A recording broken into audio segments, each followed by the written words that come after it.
Ano ang mga dapat gawin bago pumasok ang 2025? So, listen very carefully at gawin niyo po ito upang ang swerte ay mas lalong lumapit sa inyo or sa inyong tahanan.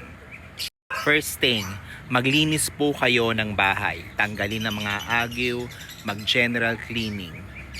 Second na ginagawa ko po ay naglalagay po ako ng butil ng bawang sa bawat bintana ng aking kabahayan. Third, mag-declutter po. Magtanggal ng mga gamit na sira na hindi na napapakinabangan. If you can remove 27 items na dapat nyo i-dispose ninyo.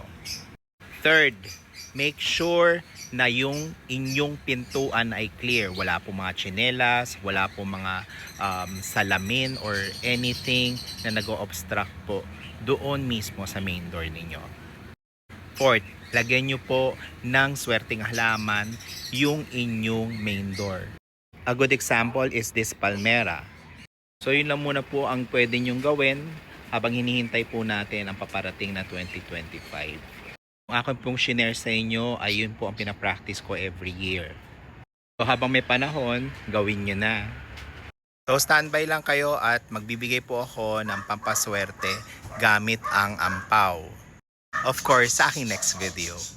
Again, this is Angel Card saying love and light to all.